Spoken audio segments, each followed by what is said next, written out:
How's everybody doing? Welcome to a brand new episode of Part of the Problem. I am Dave Smith. He is Robbie the Fire Bernstein. How are you feeling, buddy? I'm doing well. Back from Colorado and podcasting with you. All is well in the world. How are the shows out there? Oh, it was a blast. It was really fun. A bunch of fans showed up for the first night, which is shocking because it's out in the middle of nowhere, and it's nice to have their support when you're in liberal cities and spewing my nonsense. So it was a lot of fun. I think it's the first headlining gig I've done all year, and new material's cooking along. So I enjoyed it. Hell yeah, dude. Well, glad to hear that. Yeah, I'm out here at the Nashville Comedy Festival having a good time. I got the Kid Rock show tonight. So I'm just thinking he brought Bill Maher to meet Trump. Maybe that's maybe I could stop this whole thing. Maybe we don't need to go to war with Iran. Come on now. And is Kid Rock going to be there? I believe so. I think he's hosting the show. That's so funny to be in a room with Kid Rock and think, I have to talk politics to this guy. The universe that we're in, you're like, this is my in. I better get this guy's ear because he might have some influence. There is nothing better describes the state of America than that. It was just perfect. That you just go like, you go, okay, this is serious. I'm meeting Kid Rock tonight. This is a real opportunity to fucking move the needle here. Yeah. Yeah, it is so bizarre. It's all so bizarre. Anyway, it's been a fun week. I got the coming off the week after a Rogan appearance is always just, like a nutty thing. It's really unbelievable. There's just and I do so many shows, but there's just nothing like Rogan's show. The reaction to it, how like, and it doesn't even make sense. Like the numbers don't even quite justify it. Like it's the biggest show, but it's not like you'd think doing Piers Morgan or doing Tucker okay, maybe it's only a third of the reaction, but it's not anything like that. It's like Rogan is just like 1,000 times more than any other show. Every little thing you've said gets put under a microscope. And, it's weird. For me, it took like this time, it was almost like, I was like, oh, wow, this is actually, the response was pretty tame. It was just all positive things until around the 48-hour mark. And then everybody jumped on the thing that I said that I tend to agree with Daryl Cooper on his assessment of World War II, which is, I will say this, and I mean this, it's like in a friendly competition type way, that it bothers me so much that Daryl generated so much more controversy than I've ever generated in any of my appearances. Like, oh man, it eats at me. It's like, come on, dude. I was on I think I did 2 Tuckers and like 15 Joe Rogans before he did one of each. And he just buried me with how controversial it was. And then to throw salt in the wound, my controversy from my latest Joe Rogan appearance is that I said I kind of agree with Daryl Cooper. It's just like, oh, they're just mocking me with this. It's like, come on, I've said lots of crazy shit. I must have said crazier shit than any of that. Well, I've said it before. Harder. I don't think that you say crazy or take irresponsible enough opinions, and it's time to ramp up on your anti-Semitism so that the market, it's gets really more the only excited way about you. I got to go further than Daryl. Whatever he says, I got to just take the crazier position. I'd be like, Daryl, he's soft. That guy, oh, please. He says both sides were bad. No, excuse me. One side was good. Anyway, it's so then today I woke up to see that once again, much like the last time I was on, I got a response from Sam Harris, which I do just, I guess it's my guilty pleasure or whatever, but it's like I know on some level that Sam Harris is like just totally humiliated himself and is kind of irrelevant, but at the same time, the thing on Twitter like blew the fuck up and it was trending and it was a whole thing. So it's kind of like, well, I can't not respond. He also still talks like he's the world authority. He lays it out there as if you need to respond to him. Yeah, it really, well, that is true. So maybe I'm falling into his trap, but I do just, I responded with just one like little jab on Twitter.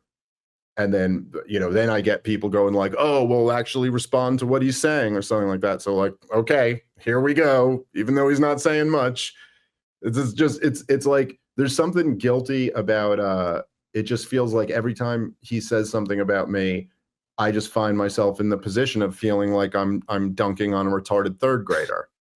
And then you dunk on a retarded third grader once, and it's like, I don't know, it's like being a cannibal. Like you get a taste for it, and you're like, that's the most fun thing I've ever done in my life. But it does feel like probably I should, be trying against someone a little bigger. But like, I don't know, it's Sam Harris. So like, fuck it, I guess I got to respond to it. Anyway, sometimes the retarded third grader doesn't even know that you dunked on him, so it's no harm, no foul. Everyone feels good about it. Yeah. I guess there you go. So anyway, I should tell you, this is going to be a little bit of a shorter episode. I do apologize for that, but I got to rush out. I got to get something to eat and then get to these shows, and then I got a early flight in the morning. But so let's start with this. Let's just play the Sam Harris clip, and then we could tear it apart.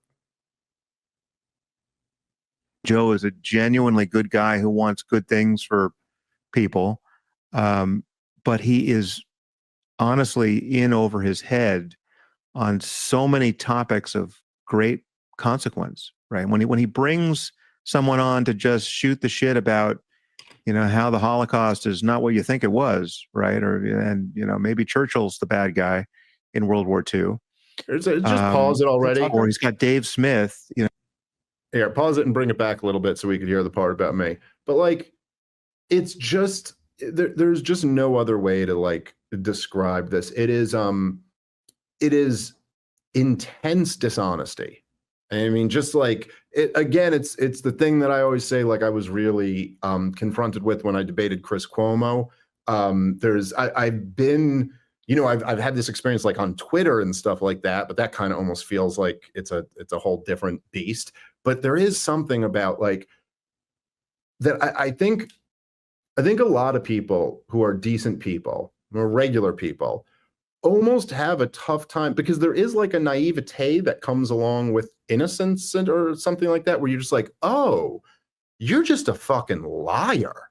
You're just very comfortable just lying through your teeth. Like, who are you talking about here? He's alluding to Daryl Cooper, I guess, but like, has Daryl Cooper ever gone on a show and told you to rethink the Holocaust? The Holocaust wasn't really what it was. Like, nobody's done that. The point, which by the way, I made the point, just by the way, the craziest part of on Rogan.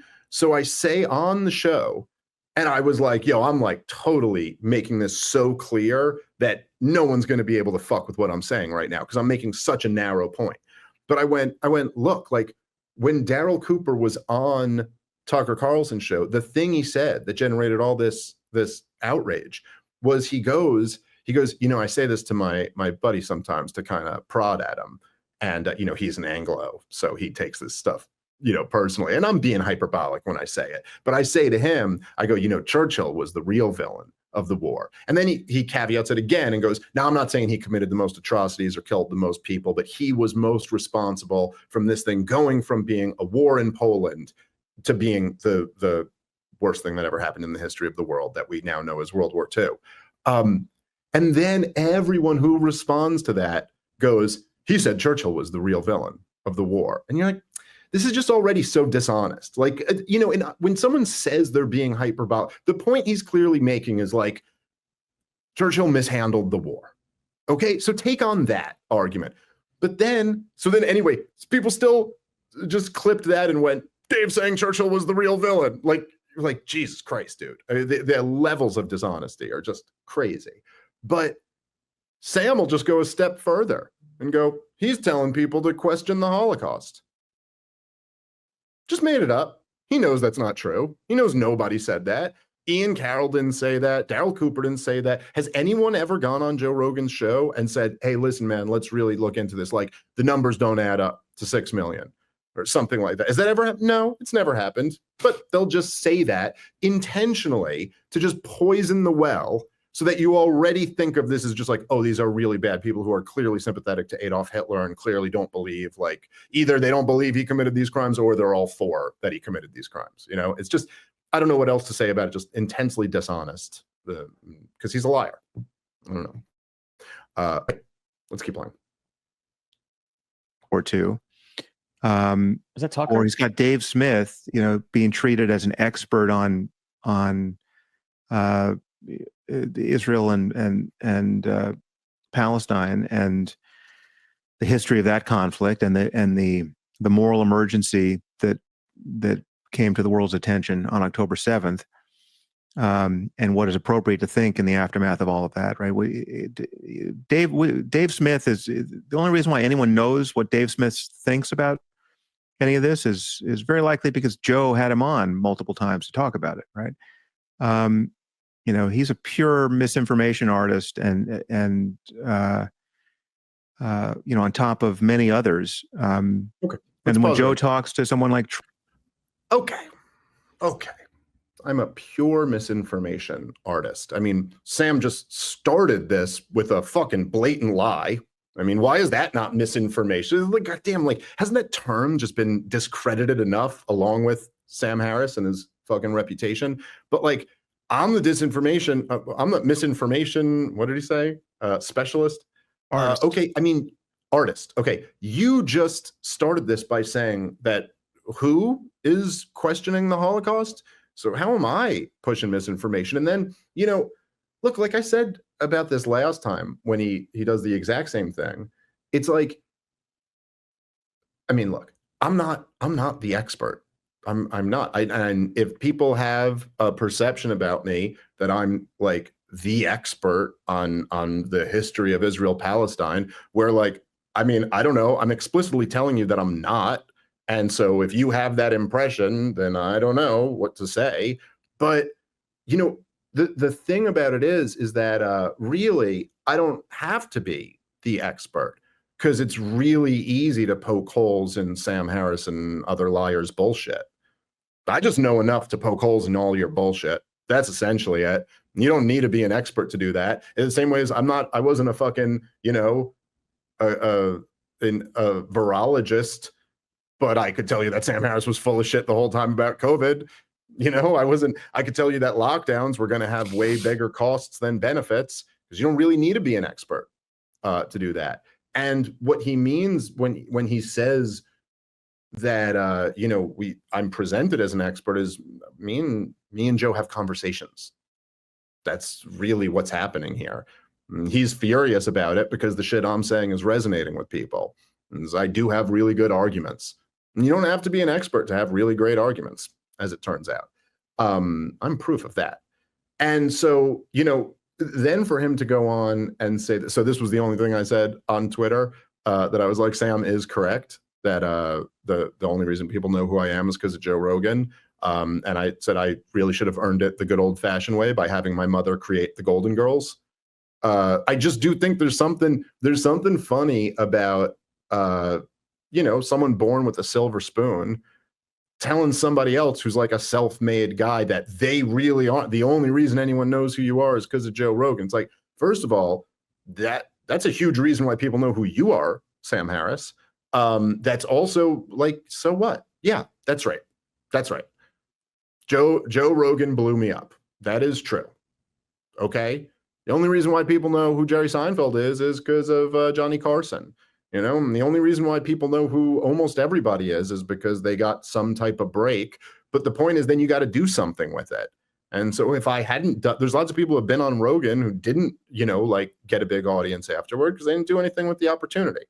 So anyway, it's all just so pathetic and stupid. But you're like, hey, if I'm such a misinformation artist, Sam, so take on one thing I said. Like, it's unbelievable these people don't feel the need. Like, they think they could still play in this dumb old game where you just smear someone, but you have nothing. So fucking take on one thing I said. It should be easy since I'm, maybe I'm just such a talented artist that you can't figure it. But like, what's the misinformation? What have I gotten wrong? And then immediately, the way he, it's so funny because so many of the people who would kind of like position themselves as being critics of like the woke progressive regime, but then they have the exact same attitudes that like were the way he said it, what would be appropriate to think after the moral crisis of October 7th or whatever. It's like, yeah, I know, Sam, it sucks that you don't get to be the dictator of what the rest of us are allowed to think and talk about. But this is a new day. This is a new world. And if you want to come take me down, then you got to make an argument, dude. Something. What did I get wrong? Point to something I got wrong. You want me to point to something you got wrong, Sam? With your dumb fucking, oh, if you change all the variables about COVID and the vaccine, then I would have been right. It's like, yeah, but when you don't change the variables, you were fucking wrong, dude. It's like, I don't know. You said you said you didn't care if Joe Biden had children's corpses in his basement. But I'm the misinformation artist. I mean, I don't know, Rob. What else can I say to this here?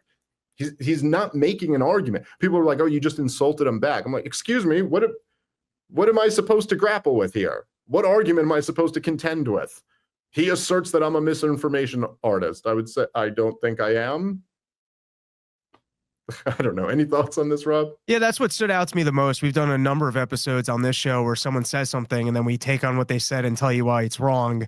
We haven't done all that many episodes where we just go, hey, this guy's an idiot, and look, he doesn't have the credentials to discuss this, and so don't listen to him. Just believe me that I'm right and that more popular person is wrong. We've never done that. And so that's what really stood out to me, is that if you wanted to take on what you said on the show, as opposed to just going, hey, it's reprehensible and why is this person looked to as an authority?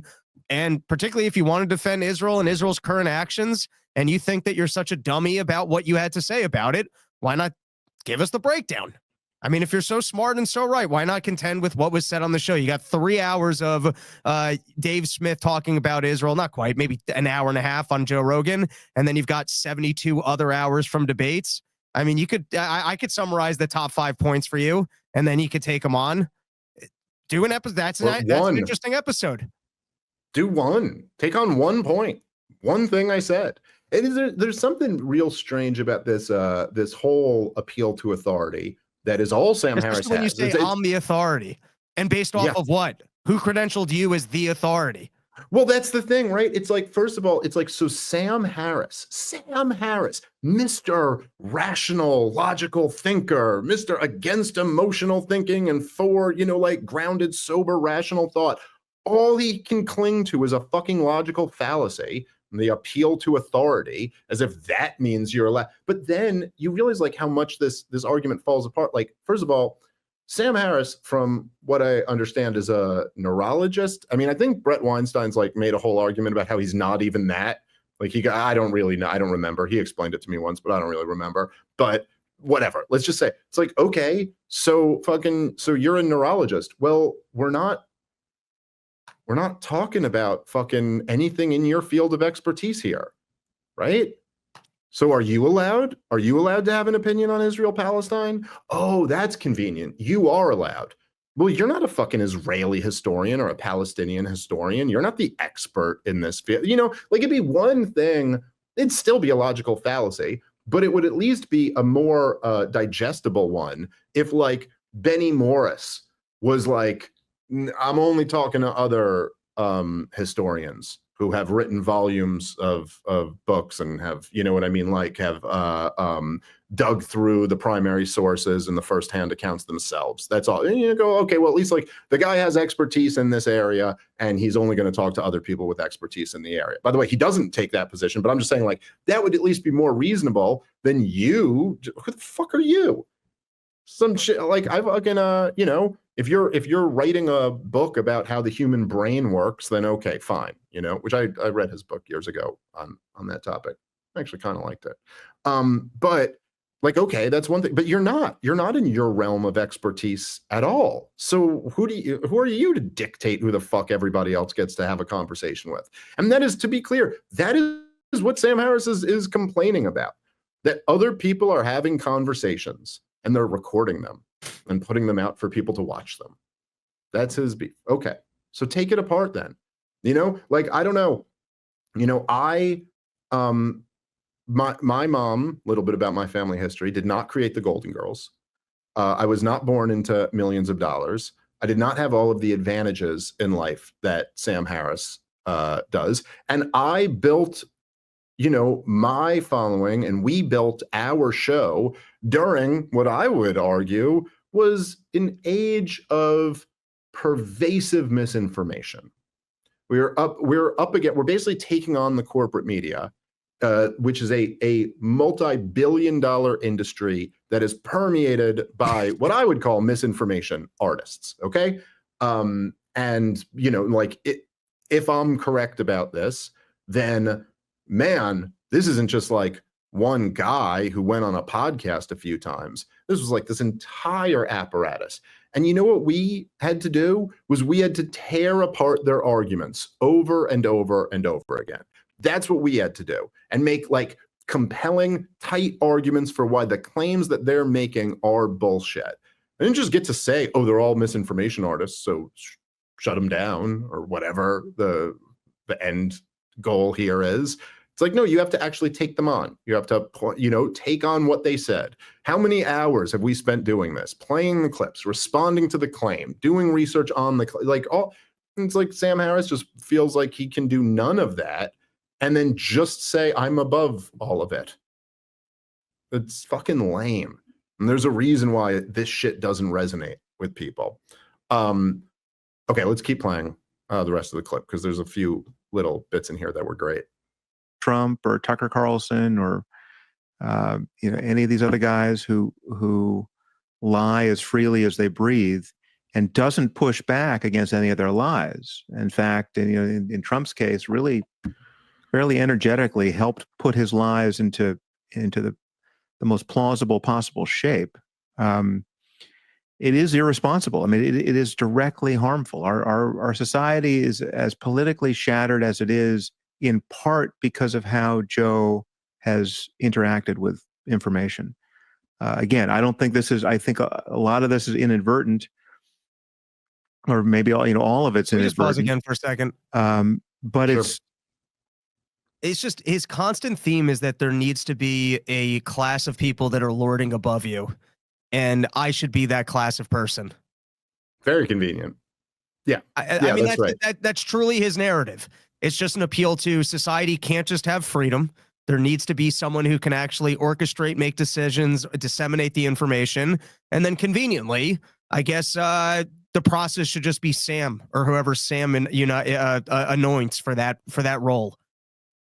Yeah, again, which I think we've made this point before, and I don't say this as like a blind lover of democracy, but there does seem to be something so inherently anti-democratic in this worldview that everybody's just too stupid to figure it out except for you and a small cabal of people. The rest of us are all just too dumb that man, if Joe Rogan's allowing lies to be told on his podcast, then, I guess we'll all be fooled into believing them. And then how can you trust people to have the right to vote? This is like a total argument for aristocracy, right? Okay, the common person just isn't smart enough to figure all this shit out. And however you feel about that argument, I don't think Sam Harris would be comfortable making it. But again, these are all just, there's nothing here. There's nothing. There's not even an attempt to even pretend to be making an argument. It's just assertion after assertion after assertion. There's a little bit of psychoanalyzing, like maybe Rogan's not doing this intentionally, but he's allowing all these lies. He's taking Donald Trump's lies and putting them in the most plausible shape or whatever. It's again, to say that if you're looking at how fractured our system is, and looking at how fractured our politics are, to even put some of that blame on Joe Rogan, and then it's not even look at okay, but why is it? Why is it that we're even talking about Joe Rogan in this conversation at all? What is happening? Show me in some way. I'm not saying you could scientifically prove this, but if you're gonna make the point that Joe Rogan allows lies on his podcast, it's compared to what? Compared to the corporate media? I mean, you just look. I said this when I was on the show with Joe just the other day, but it is wild to think, and I'm a little bit just happen to be the guy in the room for this. It's not a little bit. Just happened to be the guy in the room for this, but I did remind Joe, and I go, dude, how crazy is it? 4 years ago, as long ago as that sounds, or less than 4 years ago, I guess it's 3 years and change ago, right?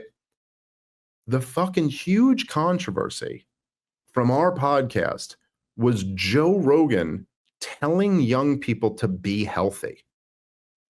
Like, I'm not exaggerating. When I say this, I mean, this made it all the way to the president of the United States of America had to condemn the podcast that I was on because Joe Rogan advised young people to be healthy. Now, like, the point I'm making here is that I would any day, I would do any debate, any a trial, whatever, for against any person, with any judge, with any moderator, like whatever you want. And we will take the corporate media's track record on COVID versus Joe Rogan's track record on COVID. And I will defend Joe. I mean, there is just no, like again, these things that were seen as wildly controversial today, nobody, including Fauci or Biden, if either of them can still, have functioning brains, nobody would argue that it's controversial to tell young people to be healthy. They wouldn't even try, So to sit here and just be like, oh, the Joe Rogan is interviewing this misinformation artist and he's not pushing back or whatever. It's like, yeah. Compared to what, dude? In the grand scheme of things, in the issue, which I think there's really no matter what side of it you're on, I don't think you can argue that COVID wasn't the most consequential set of policies in Western civilization over the last few years. So on the most important issue, just objectively speaking, he got it so much more correct than the entire corporate media apparatus, than any of them. You were so much better off listening to Joe Rogan through all of COVID than you were listening to any show on NBC, ABC, CBS, MSNBC, CNN, Fox News, than reading anything about it in the New York Times or the Washington Post or the Wall Street Journal. You were way better off listening to Joe Rogan's podcast. Now, the aspect that Sam Harris is correct about in all of this is that, and I think Joe would be the first one to admit this, that is fucking ridiculous. Yes, it is fucking ridiculous that you'd be better off listening to Joe Rogan than listening to the CDC. That's insane. We're all on the same page here, Sam. We think it's crazy too. We think it's crazy that you'd be better off listening to our show than listening to anybody in the corporate media. But that's the reality. Don't blame us for that. We're as unhappy with it as all of you are. We would also like there to be experts who got a thing right every now and then. But there aren't, I mean, there are, but they're few and far between, and they get drummed out of the establishment pretty quickly. So, again, it's like this weird thing where, look, we all think it's ridiculous that this conversation is left to us, but it is left to us. And you're not looking at the reason why that is. This is what Jimmy Dore always says all the time, that he's like, yeah, it's insane. It's insane. I'm an idiot comedian and I'm better than all these guys. So anyway, let's keep. Sure, I thought there was also something telling about what he said here, which is this is the first argument I've heard is that the reason why Joe Rogan is dangerous is because he doesn't have the tools to challenge people. And so when he platformed Donald Trump, he actually gave him the best vehicle for shaping and forming his ideas. What you're overlooking is that Kamala Harris could have gone on the show, but was such a moron, she didn't feel comfortable talking honestly, because actually the Democratic propaganda probably wouldn't hold up in the Joe Rogan environment of just a guy sitting there and wanting to ask some clarifying questions and not just giving you a fluff piece 45-minute interview. So yeah, I'm just saying the one argument that he's putting forward here, which is, hey, this platform's no good. It's actually a better vehicle for honest conversations. And that doesn't serve the Democrats well because they're working with more bullshit and propaganda. All right, guys, let's take a moment and thank our sponsor for today's show, which is Proton Mail. Proton Mail is an email service by Proton designed to replace your Gmail account for all of your important stuff so that you can have a more secure emailing experience. Your Gmail is full of junk after so many years. Proton Mail is a great way to start over again. Hit the reset button on your email. I know my inbox is a mess. You can continue using your Gmail for garbage, but use Proton Mail for the important stuff. Proton will always have a freemium version, and you can later change to a paid product if you're convinced about the product's benefits to you. You can create an account right now today for free. Go check them out. Proton Mail, a more secure way to do emailing, and they have all the benefits that Gmail has. So get rid of that and switch over to Proton. All right, let's get back into the show. Well, yeah, that's a great point. And this is really where the term Trump derangement syndrome really does make sense, is also just imagine the pretzels that one would have to contort themselves into in order to just have the mentality that you're like, well, look, dude, if Donald Trump got pushback, then that might have like exposed him. There is just, I'm sorry, again, this is just like, we can all have our own opinions, but we can't have our own facts. Objectively speaking, he is the most scrutinized, the most detested, the most the target of the corporate media since he came down the escalator. Before that, they were cool with him. But since he started running for president, he has just been the most scrutinized isn't even the word. Opposed, the most opposed in every single step along this line. So the idea that someone in America just hasn't heard anyone pushing back against Donald Trump yet, and if they had, that would have the wheels would have come off of this thing. It is, it's delusional. I mean, it's like that. That's why I think people call it like a derangement syndrome, because it is literally like you hate Donald Trump so much that you want to like the cognitive dissonance that it generates to see him like doing well and actually improving on his broad support. It is so difficult that you have to come up with these justifications for why it is. And of course you have to blame everybody else. Yourself, you can't be the person who you scrutinize to see like, oh, maybe I played a role in this. Maybe the establishment that I'm championing, maybe they played a role in this. So instead it's got to be everybody else's fault. But like, imagine that, like, does anybody think like, oh, what if Rogan had just handled it like CNN, then what? It would have been the same waste of time that every single show on CNN is. It's all so absurd. Now here, let's play the last little bit of this, because this was actually maybe the best part of the whole thing.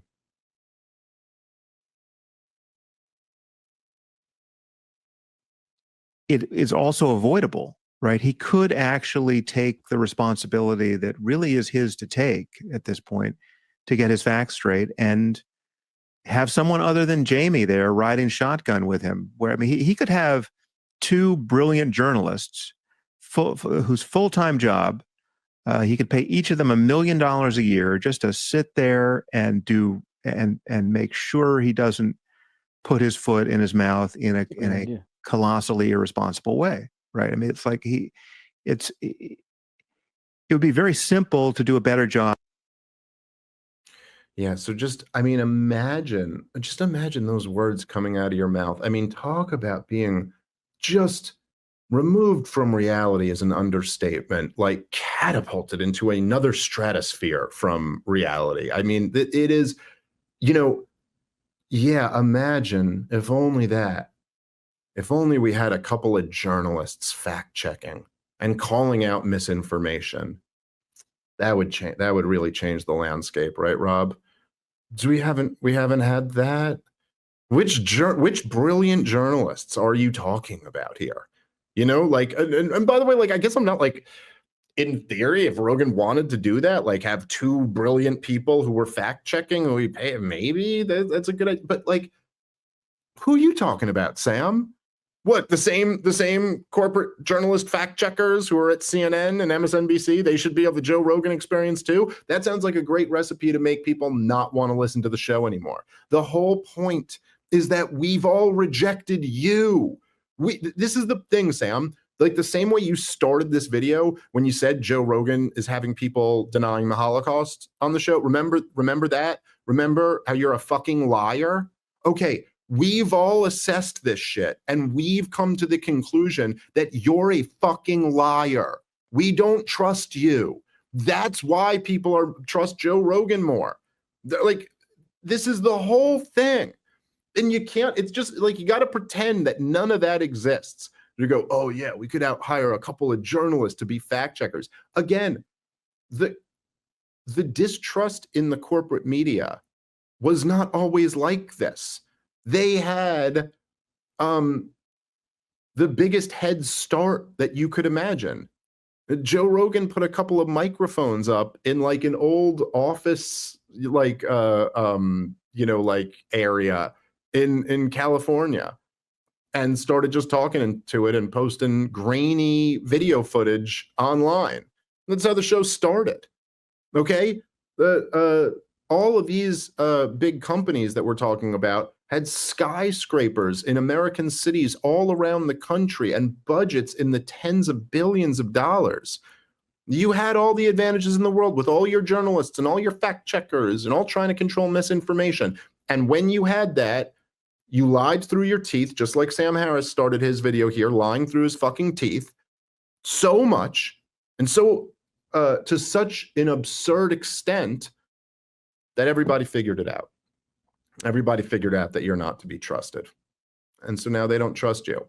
And it is true, like it is true that Joe is kind of, I was going to say he's a regular guy. I mean, okay, he's not a regular guy. He's a fucking phenomenon and like a real, like, again, however you feel about Joe Rogan, I am a little biased. I love the guy, but he's, is a dude who's like is a black belt across multiple martial arts and is the number one, MMA commentator of all time. And he's a huge, one of the most successful comedians of all time. He's got the number one podcast, ever. Like he's, not a regular guy, but he is a regular guy in the way that he approaches conversations. And he is like, you know what I mean? Like that is just like, hey, let's just talk. Let's just be a couple. And so like, there is some truth to that like, he'll dive into areas and have conversations about things and not be claiming to be the expert or the authority in them.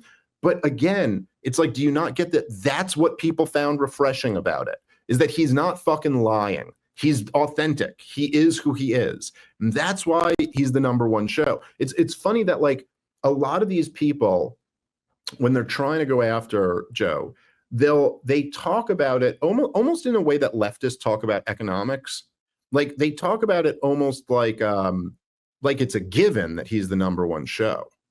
And so it's like, well, now being the number one show, you got to do it this way, and this way. But it's like, no, he's the number one show because he doesn't take advice from people like Sam Harris. That's why. And that's it. And again, throughout all of this, and please, if he's done it in some area, please somebody point me to it, and I'll be happy to actually take on something that has a little bit of substance. He hasn't offered anything so far. But, for calling Joe Rogan, somebody who platforms misinformation artists or somebody who like allows people to lie, is there ever an onus on you to ever explain one of them? One example? Like it's just, even when he says get some brilliant journalists, like who? Like give me an example of one. Give me an example of the misinformation. Give me an example of the lie that Joe allowed someone to get away with. But it's so bizarre to me to be able to make a video like this and not feel any pressure, to do that. All right, guys, let's take a moment and thank our sponsor for today's show, which is Tax Network USA. Look, as we know, the IRS is the largest collection agency in the world, and it just stepped up enforcement for 2025. So if you owe back taxes or have unfiled returns, do not wait for the IRS to come after you. Simply avoiding your tax troubles is the worst thing you can do. Getting ahead of this is the smart move, but never contact the IRS alone. Turn it over to the team at Tax Network USA, because not all tax resolution companies are the same. Tax Network USA has a preferred direct line to the IRS. That means they know which agents to deal with and which ones to avoid. Tax Network USA has proven strategies that are designed to settle your tax problems in your favor, whether you owe $10,000 or $10 million. Their attorneys and negotiators have resolved over $1 billion in tax debt. Talk with one of their strategists. It's free. Stop the threatening letters. Stop looking over your shoulders and put your IRS troubles behind you once and for all. give them a call at 1-800-958-1000, or you can visit them online at tnusa.com/Smith. That's tnusa.com/Smith. All right, let's get back into the show. I don't know. Any other thoughts on old Sam here? That's well said at the end. Just he's reinserting himself as the authority, what would make for a better show. And it's like Rogan's doing the show he wants to do. People seem to like it, so I guess he doesn't really need your input on what would be better. And also, Sam Harris had like a humongous podcast. And he had a huge podcast many years before we had any audience. You know, it's like, so you could have done this, dude. Oh, wait, you did do it, and no one wanted to listen to it. Oh, okay, all right, that's right. So you had your opportunity to do all. By the way, when he goes, Joe Rogan could pay them $1 million a year. Yeah, so could you, Golden Girls kid. I'm sure you could pay him both $1 million a year too, Sam. Right? So go do it. So go do this wonderful podcast. And then again, it's like every intellectual. It's their kryptonite is always the market. It's always the market. Is always what fucking. It's like, why don't you just go do that, man? You got the resources to go do that. Go spend some of your mom's money that she left you and pay 2 brilliant journalists $1 million a year and go do your podcast. Oh, that's right. There's no market for that because no one believes your bullshit. And now we see the problem. So here I'll just say this, and we'll wrap up fairly soon here. But so then the other one is the Gad video. Gad Sad. I forget what's his last name. But so I will. Sounds right. That's why I think it's pronounced Gad Sod, maybe Sod. So and by the way, I don't know that much about him, but I will say I just thought this was pretty funny. So I saw, because I just get, when someone like Sam Harris or one of these guys does a video about me, obviously I get flooded with people tagging me in it and stuff. But so I did after the Sam Harris thing, I laughed about that. I texted some people. We all had a good laugh at Sam Harris's expense. And then I just saw that Elon posted this thing again. Now, I happen to know, I don't know that much about him, but I know he's like a crazy pro-Israel guy. And so I just assumed, incorrectly so, that he was piling on me too. And when I just saw it, literally just the first, second I saw that, I just assumed he was making another video piling on me. And then I saw that Elon tweeted it and I was like, all right, here we go. We got a big one here. But then to my pleasant surprise, and I suppose in some perverse way, a little bit to my disappointment, because that was just like, ooh, this is an exciting day. But then I saw he made this video. So I do think I should play, let's play this real quick and then respond, and then we'll wrap up. Hi, everybody. This is Gatsad. I just saw a clip on X where Sam Harris is sharing his profound disappointment that Joe Rogan would allow all sorts of people on his platform that, quote, spread disinformation and misinformation. He mentions a guy by the name of Dave Smith. I'm not exactly sure who he is. I know he's some kind of anti-Israel guy. And then he mentions the fact that he speaks to guys like Tucker Carlson and Donald Trump and so on. And these guys are way too dangerous to be given this platform. Again, this demonstrates the consequentialist bent that Sam has when it comes to freedom of speech, freedom of inquiry, open debate in a free society. I may not like what Dave Smith says about Israel, and I might think that it's completely wrong. The few snippets I've seen, I, don't think very highly of his analyses, but I certainly have never had the reflex to go in public and say, hey, Joe, why are you letting these guys on your show? Because I completely internalized the deontological principle that in a free society, you speak to people. Now, you may choose not to want to speak to them because you don't want to give them, your time. I don't necessarily debate creationists, not because I'm trying to shut their voice, but because I don't think it'll be worthwhile exchange.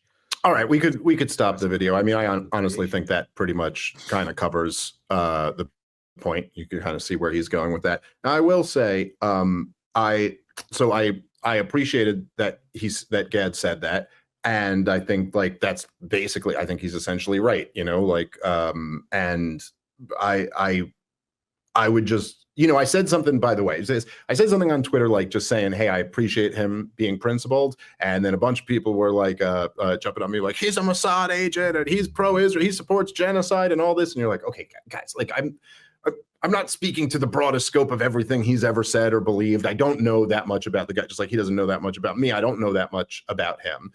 I'm speaking to this. And I thought that this was a like a noble gesture, and I appreciated it. And I also like totally share this thought. And I do think that this is something that is like, and even if you want to argue, I understand people will have this kind of knee-jerk reaction to go, well, Sam Harris isn't advocating for laws against, you know, you going on Rogan's podcast. So I understand where it's, I'm not saying that he's advocating for my speech to be suppressed exactly, although he does seem to be flirting with that idea. You know, it's misinformation, it's dangerous, there should be fact checkers there.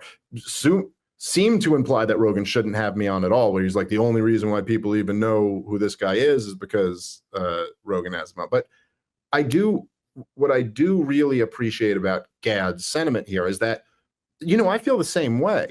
I mean, Rogan has had Gad on many times.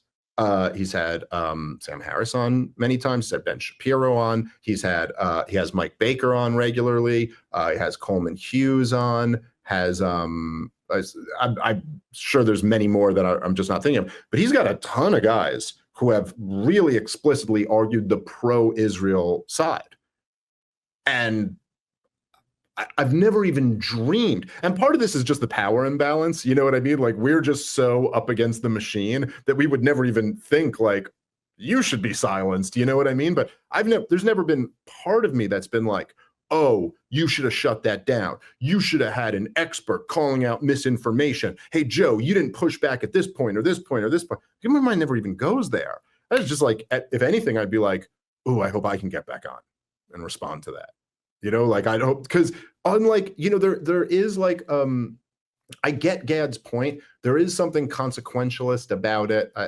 I get his point there, but forget the like deontological versus consequentialist thing. There's a deep-rooted insecurity in Sam Harris's position, because if you actually were confident that I'm spreading misinformation, then wouldn't you just be like, dude, I can take this apart in a second? You know, again, like we said, there's been so many times, so many people who listen to the show. No, you can't even count how many times we've thought someone's getting it all wrong. And we're like, well, let's just grab our scalpels and carve this shit the fuck up. You know, because like that's what you do when you think you're right. What you do when you're not when you're insecure about your own position is you start ranting about how this conversation shouldn't happen, misinformation, journalists, fact checkers, come in here. So anyway, you know, I don't, obviously me and Gad don't agree on the issue. You know, I did think, whatever, I'm not going to give him any shit for this because he was ultimately making the correct point. There is just a little thing like where he goes like, I don't know that much about Dave. I've seen a few clips, and let's just say I don't have a lot of respect for his analysis. It's like, oh, okay. So like, help me out here, dude. Because I will tell you the truth. And I think this is something that that our audience knows about us. You know, it's one of the things that I'm most proud of. And I really do think that like our audience knows this to be the case. I'm trying to find the truth here. So if I'm getting something wrong, please let me know. So like, if you're gonna, you know, like you get my point, Rob, like there's just like a little bit of a feeling where it's just like, hey, if you're gonna say this, if you're gonna just be like, listen, this guy gets everything wrong. It's like, so, okay, maybe, you know, like give an example. What did I get wrong? What do you not agree with? I think in this case, although also I'm not familiar with Gad's work, I don't know any of his other stuff. I think that just wasn't the point of this video. I think he was both saying, hey, I'm not endorsing what Dave's saying. I actually didn't agree with it, but everyone should be allowed. Free speech is more important. And so I guess it wasn't really, Yeah, who knows? Maybe he'll do another video delving into the weeds of what he thought you were getting wrong. That's just not really what he was doing here. Yeah, It didn't- no, you're right. Yeah, you're right. I shouldn't beat him up for that, because the point he's making here, he is correct on. And I just I appreciate that, and I should give him credit for that. No matter what else we may disagree on, we can agree on that.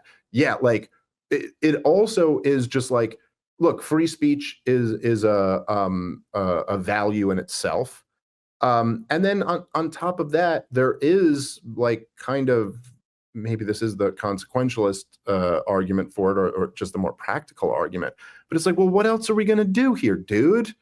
What are we gonna, you know what I mean? We're gonna all go to war with each other? I mean, look, there's a huge split over many different issues. And so what, like, I'm over here saying, like, I'll pretty much, it's been pretty clearly demonstrated over the last few years. Like, I'll go on all of the biggest platforms and I'll do a ton of debates about these topics. And Sam sitting over here screaming misinformation. And it's like, like, so then wouldn't the thing be like, why wouldn't you then just want to debate? Like, why wouldn't you want to tear these arguments apart? Or even not like a debate, then just make your own thing, make your own video and list out all the grievances. Okay, so anyway, you're right. I should give Gad a pass for that. But still, give me something. Give me something here to work with. All right, look, we got to wrap on that. I do have to get moving. Okay, I'm out in Des Moines this weekend. I'm Friday night doing comedy. Scott Horton and other speakers on Saturdays. Go to their convention. Hell yeah! All right, sounds good. And then Porch Tour dates coming out. Rob's whatever my podcast is, Run Your Mouth. I should know that. Rob's Newsroom, Run Your Mouth, whatever. And of course, go to comicdavesmith.com for all me and Rob's dates for the rest of the year. And all right, catch you guys next time. Peace.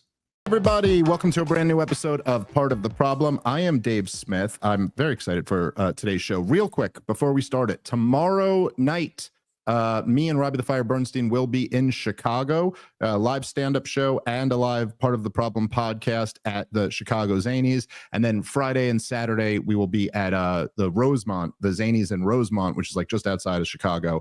So come on out. There's still a few tickets available, comicdavesmith.com for the ticket links. And okay, so with everything that's been going on in the world and everything that's been going on with me, seemed like the perfect time to have the great Scott Horton on the show. There's really never a bad time to have Scott Horton on the show, but this seemed like a particularly good one. Scott is the founder and the director of the Libertarian Institute. He's for many years been the managing editor over at antiwar.com. And of course, he is the author of 3 of the best, if not the best, books written about U.S. foreign policy over the last 30-ish years. Fool's Errand was a phenomenal book about the war in Afghanistan. Enough Already is the best book that's ever been written on the terror wars. And of course, his newest masterpiece is Provoked, which is really the entire history from the collapse of the Soviet Union through the start of the war in Ukraine. Scott, how are you, buddy? Good to see you again. Thank you. Very happy to be here, Dave. And it's actually goes all the way through the entire war in Ukraine, through its current up to publication day in November of 24 there. But yeah, thanks very much. And by the way, it's 5 months today. And this whole time, #1 in War and Peace on Amazon.com after 5 months, excepting a couple of weeks there where Jimmy Carter died and Dave Chappelle talked about his book, Peace, Not Apartheid, on Saturday Night Live, which I don't mind because it's a good book from what I've read. From what I've read of the accusations against him for writing it. But also, congratulations to you on being the center of attention of the entire internet this week. Boy, are you the rocks that Douglas Murray broke neoconservatism on. That was beautiful to behold. And then also, before we really get started, did you see my awesome, huge, hilarious comedy jokes? I opened for Robbie the Fire Bernstein at the Iowa Libertarian Party State Convention, and I killed in that room. I will have you know. Did you see it? I do. I apologize to you, my dear friend. I have not gotten a chance to watch it yet. I will watch it today. I'm very. I always start with a Dave joke. I know you do. Spoil it for you, bastard. Well, yeah. Listen, it is really incredible how successful the book has been, particularly because it is it's a big book, and it's a dense read, and that's the toughest thing to get people to read. You know, it's not like you wrote a romance novel or something. I mean, it's challenging work, and it really is a testament to how good the book is and how valuable the information is. I think that was probably the best way I've heard anyone describe the Douglas Murray debate, me just being the rock that he broke neoconservatism on. Well, it's been interesting.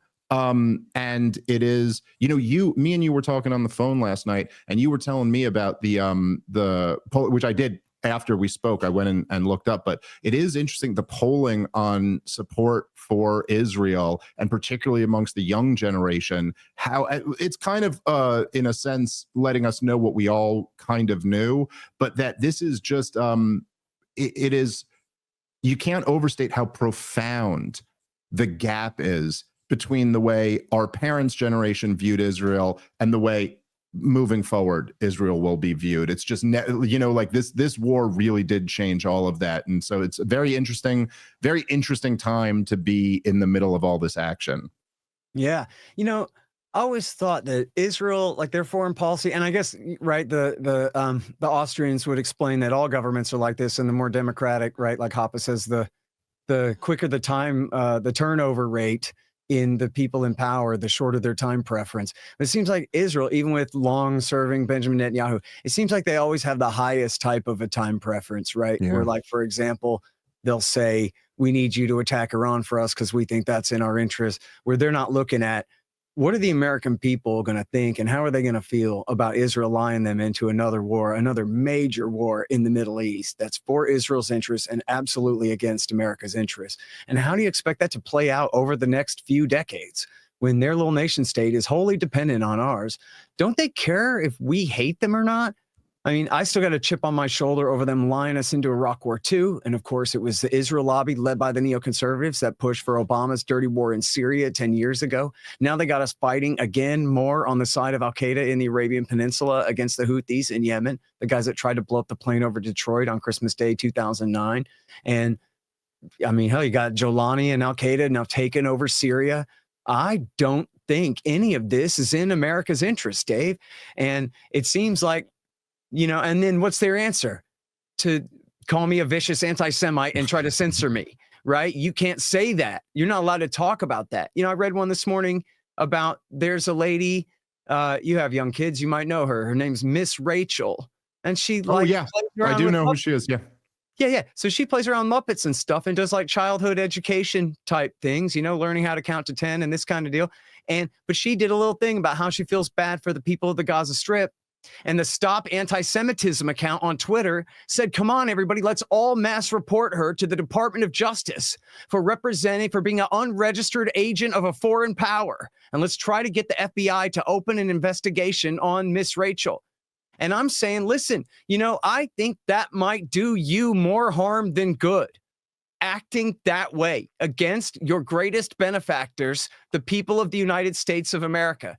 And we're getting to the point where this claim that there's no daylight between our interests and their interests just could not be more absurd. There's nothing more important to our society than, for example, preserving our First Amendment. And everyone who threatens it better back off. And that includes nasty little nation states that don't do us any good, that balance their side of the ledger in no way to our benefit. They're all cost and no gain. And I can see why they hate us, because dependence breeds resentment, but resentment breeds resentment right back then too. People don't like having their chain jerked all the time. Yeah, it's such a. By the way, my kids both did watch Miss Rachel a little bit. It's a really good show for like babies. Like TV isn't really good for like 1 and 2 year olds. But sure, if you're gonna watch something, Miss Rachel was like the best thing to watch. It's purely educational, and it's actually based on like speech therapy. So it does a lot of these things where like she points to her mouth and pronounces words, and very good. Now I stopped watching it with my kids because she's a little too lefty for me, and like there's like a trans person in the show, and she kind of like made a thing out of that. And I'm like, I don't really know if my 2-year-old needs to be introduced to this yet, but it is wild that this is their objection to her, that she had. And again, it is at least how it started with Candace Owens was a very similar thing. She just, her crime was just having some humanity for the babies who are dying by having their bones crushed under rubble while they cry out for their moms and no one comes to save them. It's really just remarkable. And the other thing you mentioned there, so I was on Breaking Points yesterday with Sagar and Crystal Ball. Love both of them. Love that show. And so I was on there and I was making the point as we got into like the stuff with attacking the Houthis and the calls for war with Iran. And the thing that, I said that kind of stuck out to me was like, there's not even any propaganda anymore with these wars. Like, it's not even like you're not even handing the American people like, Saddam Hussein has these nuclear weapons and he was in on planning 9/11 and he's going to pass these nukes off to the terrorists and then they're going to nuke Kansas or whatever exactly, like the 2002 propaganda was. Nobody's even saying that.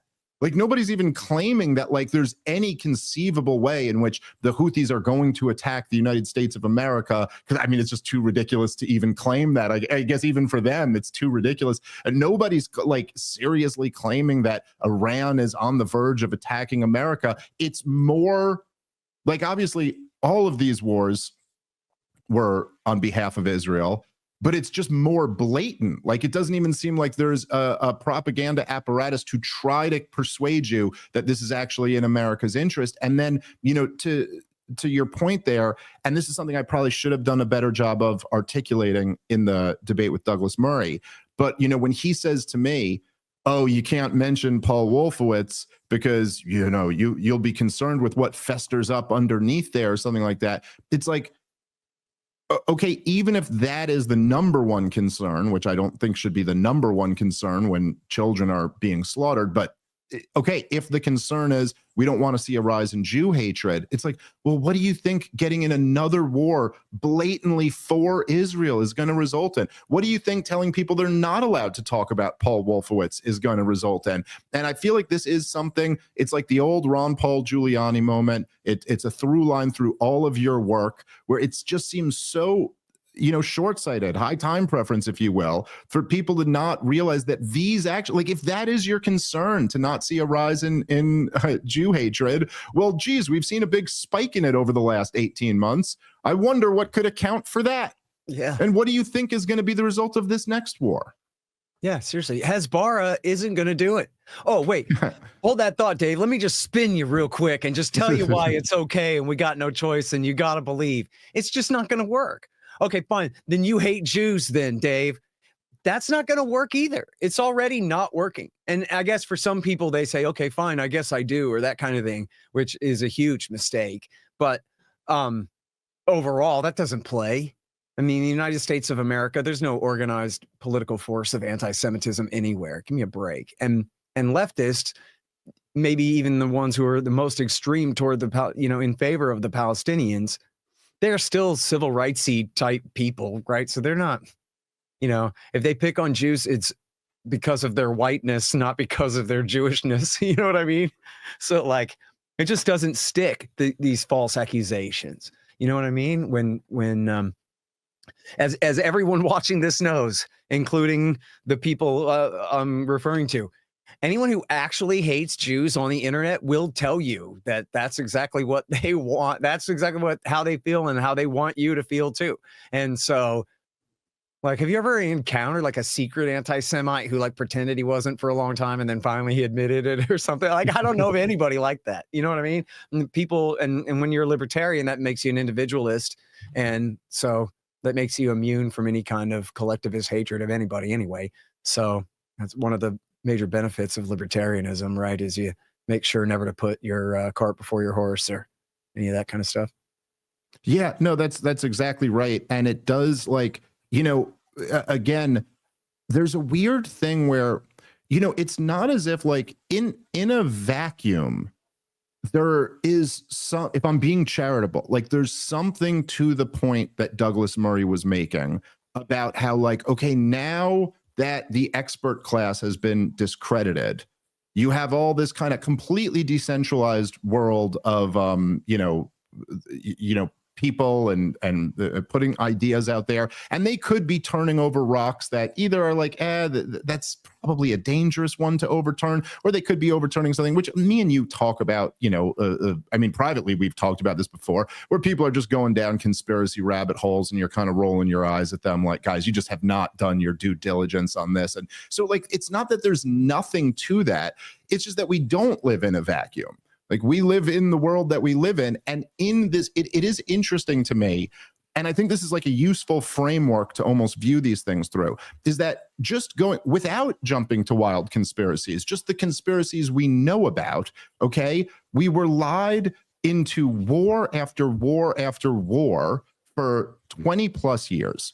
I mean, every single one of them, just like Iraq, Afghanistan, Libya, Syria, I mean, Somalia, I guess they didn't really even bother lying to us about. They just did it. Right. There were some lies in there. You cover it in enough already. But like there was certainly in Yemen, there were lies that were told. So all of these wars, they're sold off lies. At the same time, we all know, I think even Douglas Murray would have conceded this had I brought it up, that the intelligence agencies framed the sitting president of the United States of America for treason, for being a Russian spy in his last term. Oh, and also what was uncovered is there's a giant pedophile ring. We still can't know the truth about it because it must be redacted for national security purposes. So like whatever your conspiracy there is a pedophile ring that involved the top levels of American political and cultural, figures that was very clearly connected to intelligence, and not just our intelligence agencies. So like knowing all of that in that moment, if all you have to say is to counter signal, like where the people have gone too far in pointing out conspiracies, that you're doing that in service of something. Like you're in service of the regime now. All right, guys, let's take a moment and thank our sponsor for today's show, which is Paint Your Life. Mother's and Father's Day are both coming up. This is an unbelievable gift idea. I used this to give my wife a gift over the last holiday season. If you're looking for a meaningful, memorable gift, you will not find anything better than Paint Your Life. Essentially what it is you can take any photograph that you can upload and they will paint a hand-painted portrait out of it. It could be your favorite memory from a family vacation. You could put a lost loved one into a moment that you had with your family, anything your heart desires, and you can communicate directly with the artist. You choose the medium, you choose whether it's oil or acrylic or watercolor. You can tell them what you'd like. If you're not 100% satisfied, you get a refund guaranteed. It's really like the perfect, thoughtful gift idea. Go check them out. And for a limited time, you can get a special offer.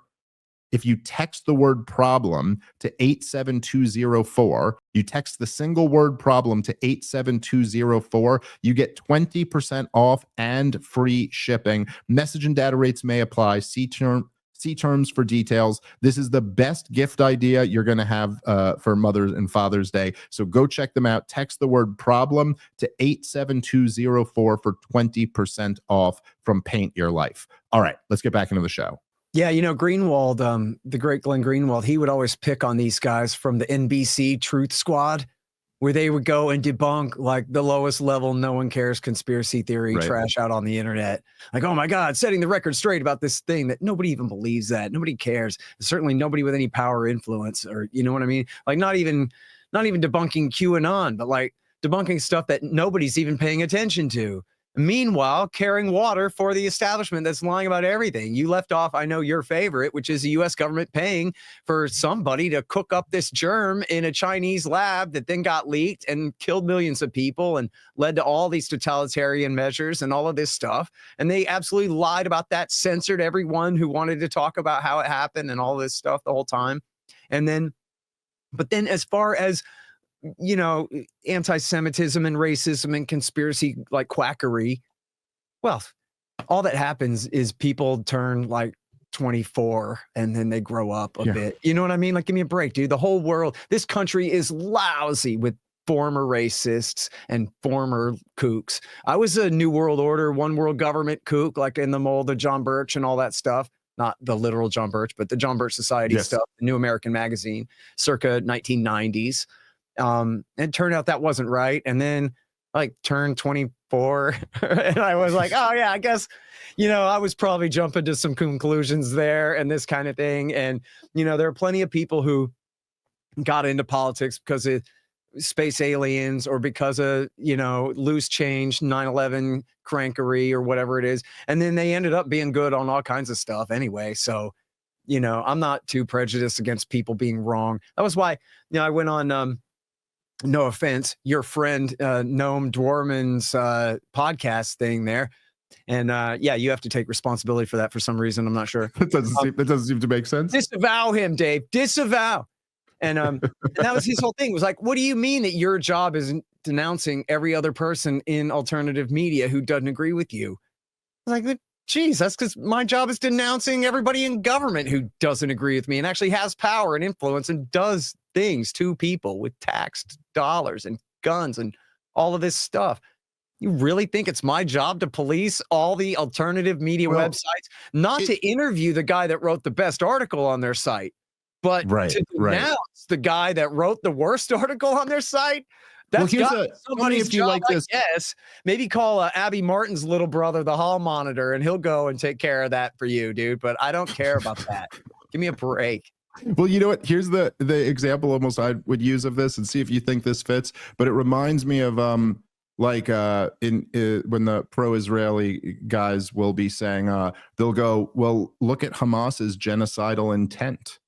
I mean, they did October 7th, and then they said they want to do 1,000 more of them. And you're like, okay, cool. Like we could deal with the fact that Hamas wants the destruction of Israel right after we get to the fact that Israel is currently destroying Gaza. Like if we could just do that one first, because you get why I'd prioritize the one that's actually happening. But it reminds me of when the Democrats, and they were saying this last year, Scott, if you pay attention to any of the mainstream media, which I know you're too smart for. I shouldn't call it the mainstream media, whatever it is, the former mainstream media. But all the Democrats and all of their corporate shills in the media, their talking point was, if Trump gets in, he might weaponize the justice system. And you could immediately, like every Trump supporter immediately goes like, why, look, even if there is the possible concern that he could do that, why does that not resonate? Because you're doing it right now. And so first we're going to talk about that. Like you don't get to talk about this other stuff until we first address the fact that you're doing the thing. So like, I'm sorry, there's just no way that you're going to convince me that I should prioritize calling out powerless people with, who often do have some goofy conspiracies. By the way, often have some good conspiracies that are correct. But like, no, I'm not prioritizing that while all of these people who are still in power are destroying the world. Sorry. Yep. Seriously. And by the way, just speaking of that example too, I saw, was it the Attorney General or the governor? I think it was the Attorney General of New York is now being investigated by the Justice Department. And she's the one who trumped up these charges against Trump. And I'm like, I hope they give her life. I don't even care. You know what? And I'm not even a Trump guy, but I so resent Joe Biden and every single lawyer at Justice who went along with plans to persecute and prosecute Donald Trump to try to prevent him from running for president again. And I told you before, this is as close as I ever got to voting for Trump was when Jack Smith filed new charges in the middle of October last year. And I'm just like, again, this is not my Ron Paul. Okay, this is Donald Trump. He's not my guy. I'm not in his corner. But man, that is so absolutely unbelievably outrageous and just criminal, regardless of exactly what the law says criminal in the most basic sense, that they would even think. And where is even their head at to think that they could get away with that? And I bet you they improved his margin of victory by at least 2 or 3 points. Because of their attempted, again, cheating against him and lawfare against him in this way. Just as much as they made him that much more determined when they raided his place down there in Florida, where he was like, oh, that's it. I'm coming back. There's no way you're going to stop me now. You know what I mean? So like a lot of their interventions, it's all blowback and it never accomplishes their goals, Yeah, no, that's absolutely right. And I mean, you made the point about Israel. I think it also applies to the American regime. And when I say that, I mean, with, Donald Trump being slightly outside of that, but still, I'm not referring just to the presidency, but to the kind of permanent government and the establishments of both the Democratic and Republican parties, that it's one of the scariest dynamics. We've talked about this a lot over the years, but it does seem like it's not just that, like, they're the ruling class and they're corrupt. It's just like, man, they are so short-sighted. It feels almost like the boat's going down and they're like, well, let's loot all the treasure we can before this thing sinks. But like, again, to your point, that Israel would not even like think to themselves like, well, actually, okay, look, let's say whatever it is, we want to ethnically cleanse the Gaza Strip. Perhaps, we want to, ultimately, I think the major goal is they really want the West Bank. And so, whatever, maybe they think this can help in that, but they're not going to go, but man, in the age of cell phones, for us to just be slaughtering poor people like this really might turn a huge percentage of the population against us. Like, does that never even register? And it's wild that it seemingly doesn't. I mean, I shouldn't say that, because to be completely fair, there are voices inside Israel that are making these points, but they never seem to win the day. Well, and I mean, Netanyahu came to the United States to meet with Tim Pool, and I was really disappointed to see him and Mariel Hemingway from The Federalist, who I really respect. She did a lot of really great stuff on Russiagate. I really liked her. Everybody else on there was a bunch of Dave Rubins, but you can see like, they are very worried. They're trying to collect all the Dave Rubins and give them their marching orders. That, if just like, you mentioned Wolfowitz, for people, if you're sick of W. Bush and Paul Wolfowitz, well, here's Donald Trump and Elliot Abrams, which Abrams was in the Bush years too, but you know what I mean? We're like, they go, Donald Trump, he's 2 clicks to the right. He's a nationalist. He's not like that squishy W. Bush, the compassionate conservative center rightist, almost rhino. This guy, he's a real right winger, and he's like you, and he's different than that. And then it's just the same old thing.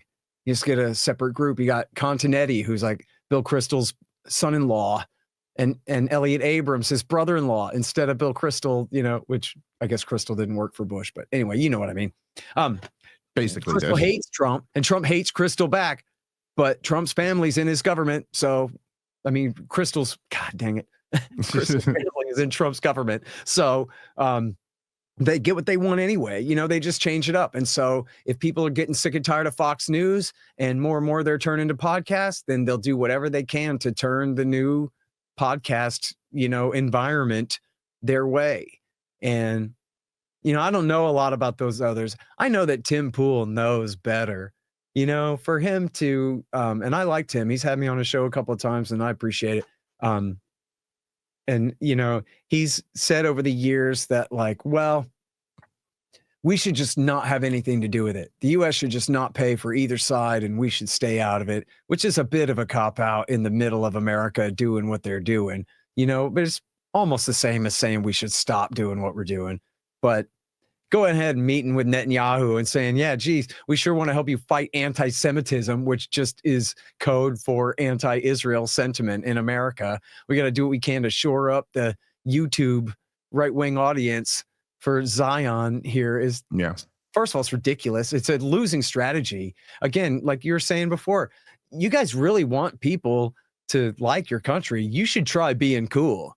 Because all this stuff of just doing the wrong thing and then falsely accusing people of anti-Semitism and censoring them and shaming them and all of this stuff, it's not going to work. It's the same thing as the NAFO trolls who were, USAID paid all these people to just, basically troll and hate on any Americans who are good on Ukraine. But all that did was piss us all off and make us all, recommitted, to arguing our side of the argument. It's not like they intimidated anyone off the internet. They'd have done a hell of a lot better to say, oh, but my friend, don't you see my point of view?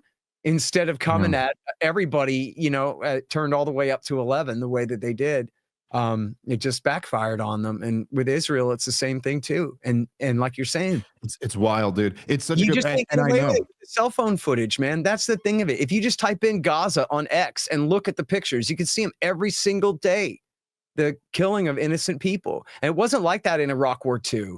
It wasn't like that even in the Syria dirty war. I mean, there was a lot of pictures out of it, but it was nothing like what we get out of Gaza now, where it's just in real time, you see these people being killed, entire families being killed like this. It's just horrific. All right, guys, let's take a moment and thank our sponsor for today's show, a brand new sponsor who we're thrilled to have on board, and that is Brunt. Choosing work boots used to mean sacrificing comfort or durability. If they felt good, they didn't last, and if they lasted, they wrecked your feet. But Brunk Workwear finally ended that trade-off by designing boots that withstand the toughest job sites while feeling as comfortable as your favorite sneakers. Their founder, Eric, grew up blue-collar and started Brunt after his friends in the trades encouraged him to start a workwear brand that was really built for them. That's why all Brunt products are named after the guys he grew up with. These might be the most comfortable work boots on the planet, but they also deliver real performance on the job. I can tell you, they just sent me a pair of them. Not only are they very comfortable, they're really cool looking too, and they're just great work boots. If you're in the market for that, you gotta check out Brunt. They're comfortable right out of the box. Most other boots require a significant break-in period, but not Brunt. They offer a full range of high-performance gear built for tough jobs. From heavy-duty work pants to weather-resilient jackets, Brunt designs durable, reliable workwear to keep you protected and productive in any condition. Brunt didn't just make a durable work boot, they reinvented comfort for the hardest workers out there. And for a limited time, for our listeners, you can get $10 off at bruntworkwear.com when you use the promo code PROBLEM. That's bruntworkwear.com, promo code PROBLEM for $10 off. All right, let's get back into the show. Yeah, no, that's exactly right. And even, you know, if you remember when Donald Trump bombed Syria in 2017, this was the moment that like the entire media all of a sudden was fine with Donald Trump. And right. Brian Williams was talking about how beautiful it is, and he was playing. But the images that he's showing are, you know, these crazy zoomed out aerial images. It looks like a fireworks show almost. And so it's kind of easy to look at a fireworks show and say that's beautiful, you know. Now, it's still pretty sickening because you're like, Jesus, you do know that these are bombs being dropped on human beings, but okay. But it's a real different thing when you got an HD camera from the ground perspective. I mean, that's just drastically different. And your point about the NAFO trolls, I believe, because I grappled with them quite a bit over the years. But again, it was, you know, I'll get sometimes, you know, you just see, and I've been, you know, on Twitter and in the comments a little bit more than usual over the last week because it's just been such a kind of crazy storm. But, you know, you'll see people every now and then, like they'll just tweet something. It'll just be like some random person or a bot or whatever, I don't know. But they'll just tweet, they'll just be like, you're ignorant, you don't know what you're talking about, you should just shut up and go back to comedy. They almost like look at this tweet and you're like, so what do you think I made it to this point? And then I'm going to see a tweet like that and go, shucks, I probably should just go shut up. And you're like, you're totally right that like all those NAFO guys, they would have been better off by just trying at least to be cool and go, look, I see your side, but like, you know, could you maybe think about what it's like for the Ukrainians or something like that?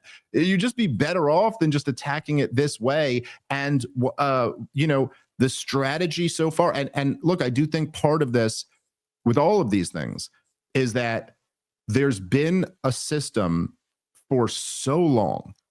Like this has worked for so long.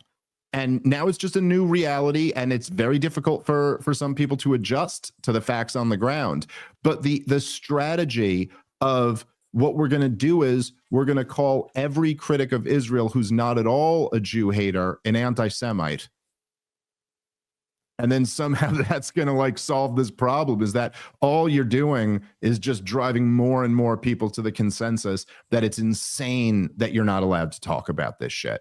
I mean, it's just fucking crazy. It just makes no sense. Douglas Moore, you could say, oh, if you haven't been to the region or whatever, it's like, listen, man, first off, you don't have to be a taxpayer. You don't have to be to the region to have an opinion on this. But the idea that you are a taxpayer and you don't get to have a thought about what you're being forced to fund is just, make that argument all you want. If that's what you guys on the other side have, I will take the parameters of that debate. I mean, and think about what that means. What percentage of Americans have ever been to Israel? Right? Yeah. Like 0.1% or less, probably less than that. So all the rest of us, we just have to shut up and let Israel use our country and our government and our weapons however they want. And I'm bummed I didn't get to make this point on Pierce Morgan today when I was arguing with Alan Dershowitz, but I like bringing this up. Not enough people know this, that Israel caused September 11th. And I don't think that they did it. And I'm not saying that, but they did cause it. And they caused it because when Bill Clinton came into power, he wanted to normalize relations with Iraq and Iran. But Israel insisted that, no, you can't normalize relations with either. You have to stay in Saudi Arabia to enforce what they call the dual containment policy. That comes from Israel. The guy who insisted upon it was named Martin Indyk. And Martin Indyk had worked for Yitzhak Shamir, the Likud party prime minister of Israel in the early 1990s. And then he went from there. Zionist terrorist before that. Yeah, and a terrorist before that. And then he went to work for Bill Clinton. Now, he was the founder of what's called the Washington Institute for Near East Policy, which was officially financed and spun off from AIPAC, the American Israel Public Affairs Committee. And then in 1993, he was pushing and pushing, but it wasn't until the Kuwaitis faked the ridiculous pretend hoax plot against Bush Sr. in Kuwait in 1993, which people still believe to this day that Saddam tried to kill Bush Sr., but it's totally a hoax, and Seymour Hersh debunked it in the New Yorker. And in fact, if you Google my name and Bush Sr. and stuff like that on Twitter, on X, you'll see where I put screenshots of the entire New Yorker article that if you copy the address of the pictures, you can zoom in on them and read the entire thing for free there if you can find that. But anyway, it was just a whiskey smuggling ring that they spun into this truck bomb plot against Bush Sr., which was a lie. But then in response to that lie, Bill Clinton, and you might remember this from the Bill Hicks joke, Bill Clinton bombed Baghdad and fired a bunch of cruise missiles at Baghdad. He killed this famous artist and a bunch of other innocent people. And at that time, that was when he decided to go ahead and inaugurate the dual containment policy. And that meant staying in Iraq in the name of enforcing the no-fly zones over Iraq. Sorry, staying in Saudi in the name of forcing the no-fly zones over Iraq, as though Saddam hadn't already successfully put down the insurrections in the Shiite South and the Kurdish North. It's not like he was trying to kill every last Shiite. He just put down the insurrection that was over by the end of April of 1991. So it was just a hoax of an excuse to stay there. But America, partially at Israeli encouragement, had beat up Saddam Hussein's army so bad, he wasn't powerful enough to balance against Iran anymore. And so they needed America to stay to balance against both. And so that was the primary cause of al-Qaeda, America, Britain, and Saudi's mercenary gang of Islamist killers from the Afghan and Bosnia wars, and et cetera, to turn against the United States. And then the secondary reason after that was support for Israel and their violence against the Palestinians and the Lebanese. And it was the Operation Grapes of Wrath by Shimon Peres in 1996, which included, I think on the second or third day of the invasion, Naftali Bennett, the former Israeli prime minister, and probably will be again someday, right-wing nationalist prime minister. He was the army officer who called in an artillery strike on a UN shelter and killed 106 women and children. Now, when Shimon Peres launched Grapes of Wrath, that day, Mohammed Atta and Ramzi bin al-Shibh filled out their last will and testament, which was them symbolically joining the army, saying that one day they're going to figure out how to get revenge against Israel for this. And then a few months later, bin Laden put out his first declaration of war. The declaration of war against the Americans occupying the land of the two holy places, it was called. And in there, he starts out talking about the Qana massacre. It's now the first Qana massacre because they did it again in 2006. Sorry. But he goes on there and he says, we'll never forget the severed heads and limbs of the little babies that were killed in Qana. Well, this is what made Mohammed Atta and Ramzi bin al-Shibh decide to join al-Qaeda. And that's according to Lawrence Wright in The Looming Tower. And that's according to Terry McDermott in Perfect Soldiers.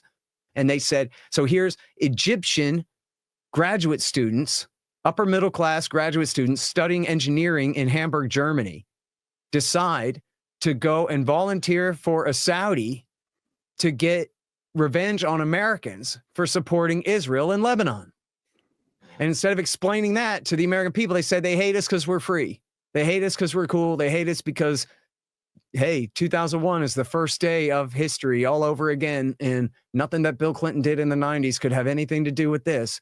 And so we kicked off a whole new generation of war based on the September 11th attack that was revenge for the top two grievances by al-Qaeda against the United States, were the dual containment policy from bases in Saudi and support for Israel and their violence against the Palestinians and the Lebanese. And that is quite literally what drove Mohammed Atta to drive Flight 11 into the North Tower. I got the planes and the towers right. I think I do. So, Yeah. in other words, supporting Israel is against America's national interest.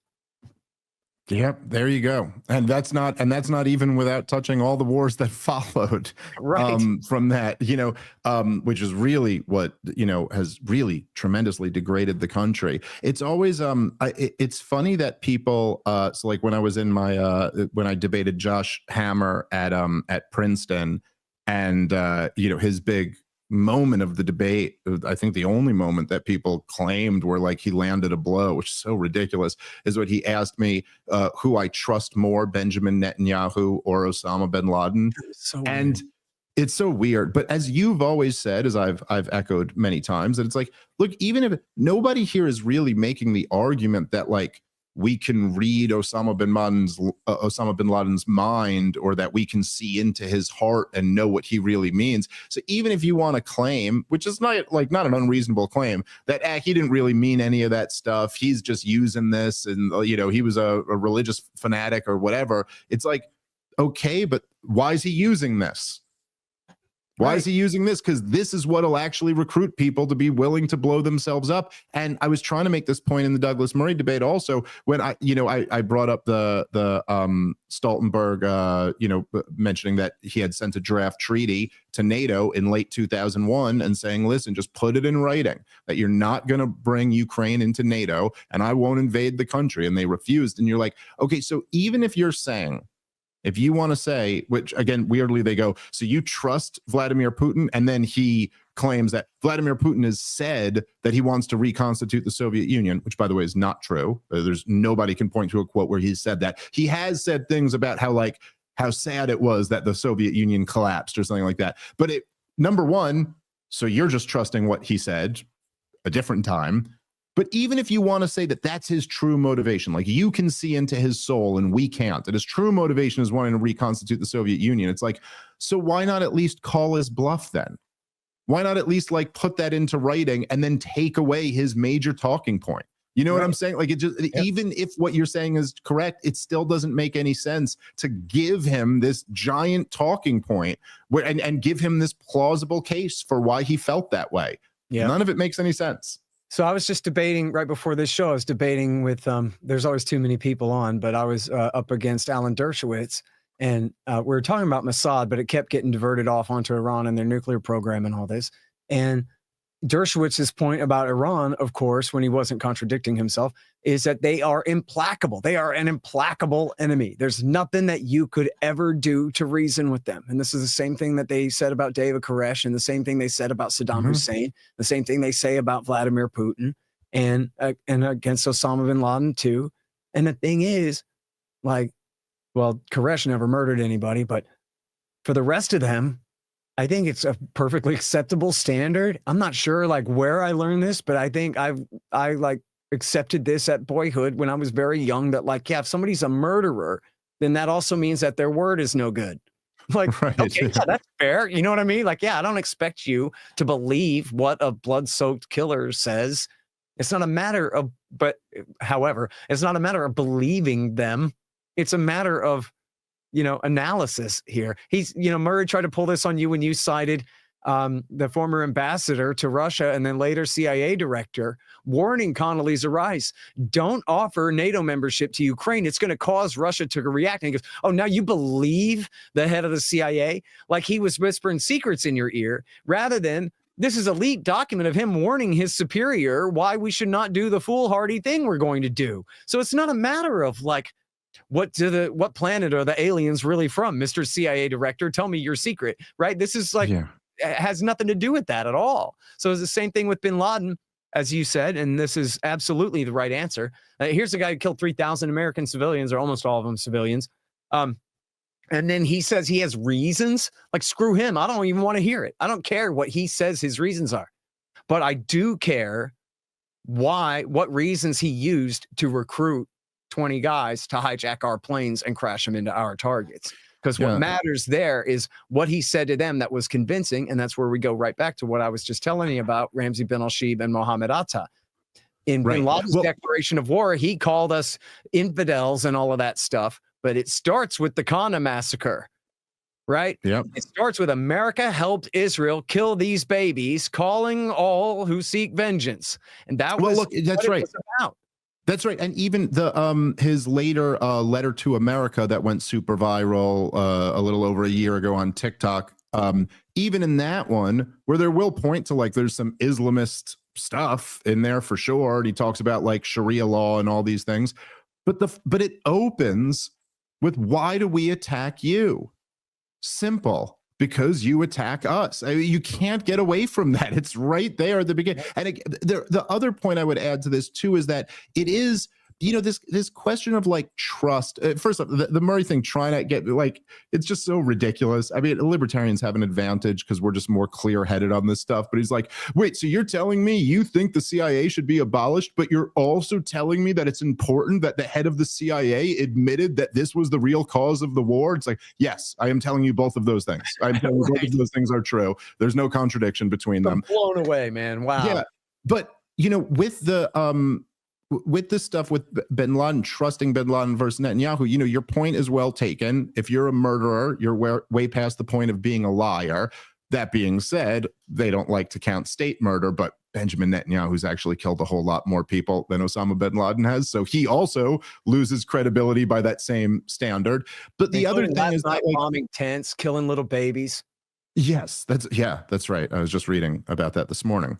But it's also like, you know, if I look out my window and I see, you know, like a blood-soaked man with a butcher knife and he's screaming, I'm going to kill you and your entire family, I'm going to treat him as if those are his intentions. And you could say, oh, you trust a man with a butcher knife covered in blood? And you're like, well, he's really got no reason to lie to me right now. And it sure does seem like he means that. And so, like, when you're a fanatic like Osama bin Laden, dedicated to the destruction of America and Israel, you really have no incentive to lie about it. You've already made yourself most wanted man. You're going up against the empire. Whereas if you're a politician like Benjamin Netanyahu, who's coming to testify before our Congress and trying to move policy in the direction that you want, that's a kind of different thing. Then you are incentivized to lie. So, like, yeah,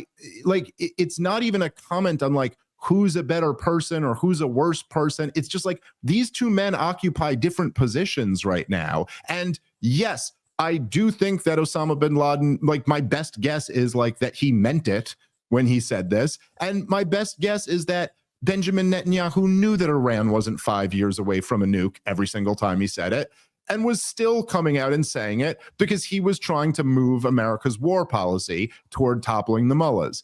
I don't think there's anything about that that's unreasonable. And you know, like, shows like, oh, I prefer the enemies of America to its allies or something like that. It's like, no, I view both these men as enemies of America. I view both of them as mass murderers. Yet one is in a position where he's very incentivized to lie to me, and the other one really isn't. Right. I think that's reasonable. All right, guys, let's take a moment and thank our sponsor for today's show, which is Sheath Underwear. As I broadcast this show to you, I am wearing a pair of Sheath underwear because I'm always wearing Sheath underwear, the only boxer briefs that I ever wear, the best pair of boxer briefs you will ever put on your body. Go do yourself a favor and get a pair right now. Support these guys, if for nothing else, because they've supported our show for years. And while you're at it, get yourself a pair of the best boxer briefs you will ever own. Get them all at sheathunderwear.com. Make sure to use the promo code PROBLEM. That will get you 20% off your entire order. One more time, sheathunderwear.com, promo code PROBLEM for 20% off. All right, let's get back into the show. Yeah. And look, I mean, I'm sure bin Laden, same with Putin and the rest of these guys, they A/B test their propaganda to see what's effective.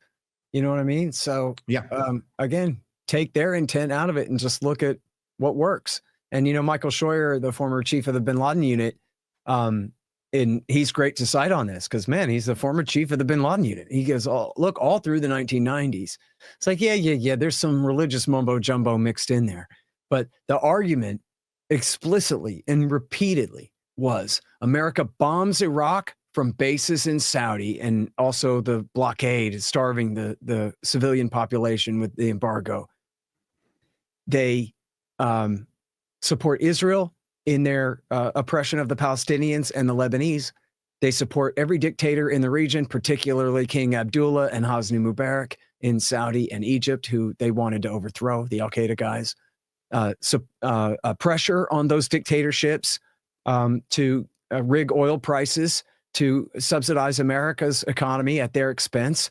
Mm-hmm. People say that's crazy, but just ask yourself, haven't you heard politicians every time it's a presidential election year, doesn't the president put pressure, open pressure on Saudi Arabia to increase production to lower the cost of fuel in the United States? Yeah, that's exactly what they're talking about. And then he also accused us of turning a blind eye toward Russia, China, India, and Kazakhstan in their wars against Muslims and saying, oh, human rights only count when it serves your interests in this place or that one. And as I show in my new book, all of America's efforts on behalf of the Mujahideen in Afghanistan, in Bosnia, in Kosovo, and Chechnya didn't buy us any goodwill from them at all. And bin Laden denounced us for, after all those years of helping the Mujahideen in Bosnia, then selling them short and screwing them over and denying them their final victory that they supposedly were going to win. I call them the ungrateful terrorists, where if you look at the 9/11 hijackers, 11 of the 19 hijackers had fought on America's side, or America had fought on their side, supported their side in Bosnia and Chechnya. And these were the guys who then turned around and did the September 11th attack. And then even I quote Ali Soufan, the former FBI agent, who said that the Chechens would say to bin Laden, hey, what do you have against America? They supported us in Bosnia, in Kosovo, and in Afghanistan and Bosnia and Kosovo, and now in Chechnya, and you want to mess with them? And bin Laden, answered that, like, you guys just don't understand the broader vision. It's all about Israel. It's all about bombing Iraq from bases on the Holy and Arabian Peninsula, birthplace of Islam. And so, yeah, we're doing this.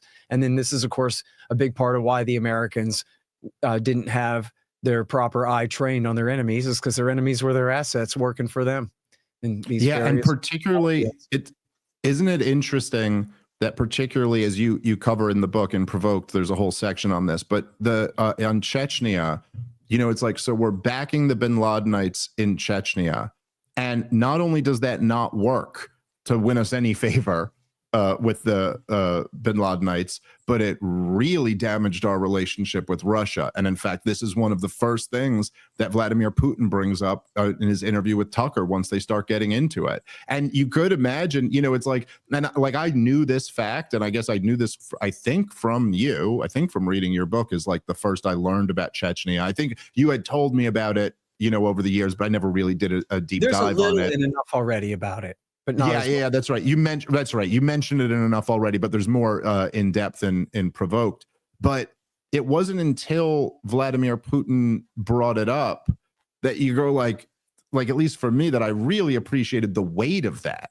We were like, oh yeah, here is the U.S. who at the time, right, is saying these nice things publicly. Like, people kind of forget this, but that it's like Vladimir Putin wasn't described as an imperialist enemy of the West up until really it's really around Syria where it starts, like the rhetoric starts really ramping up, because of course he committed the ultimate crime, which is at least temporarily denying the US a regime change. He wasn't ultimately successful in that, but up until then, there's the the Great Reset button thing with Hillary Clinton. George W. Bush says he looked into his eyes and he saw his soul or whatever. It's like the rhetoric was much different around him. But while they're saying these nice things publicly about Russia, they're backing the most dangerous, violent terrorist groups right in their neighborhood.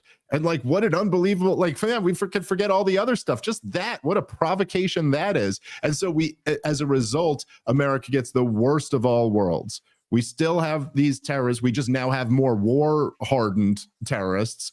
and we win no favor with them, and it comes with this small price tag of alienating the country with the biggest stockpile of nuclear weapons in the world. Yep. What a great foreign policy win. And yet I still have the nerve to question the experts somehow. How dare you? Well, look, and this is an important story, I think, and it's kind of I hope a touchstone for people, that if people remember Colleen Rowley, she was Time Magazine Person of the Year in 2002 because she was the great whistleblower, an FBI lawyer from Minneapolis, Minnesota. And she was on the case of Zacarias Moussaoui. He was the guy, they called him the 20th hijacker for a while, but that wasn't really right. He was here for a later operation. It was Katani was supposed to be the 20th hijacker. But anyway, Moussaoui, he wanted to learn how to fly a jumbo jet, but he wasn't interested in learning how to take off or land. And so the guy at people might remember that, I hope. The guy at the flight school, not even the bosses, but like one of the trainers at the flight school called the FBI on him. And they remember the World Trade Center had already been hit in 93. And so one of the FBI agents at the office even speculated, this guy says he wants to fly from Heathrow to New York. I think maybe he wants to hit the World Trade Center. So the FBI agents, they were just on it, right? And that was based on, I guess, maybe he knew about Bojinka or whatever, the plot from 1995. And so they were speculating, but on the right track.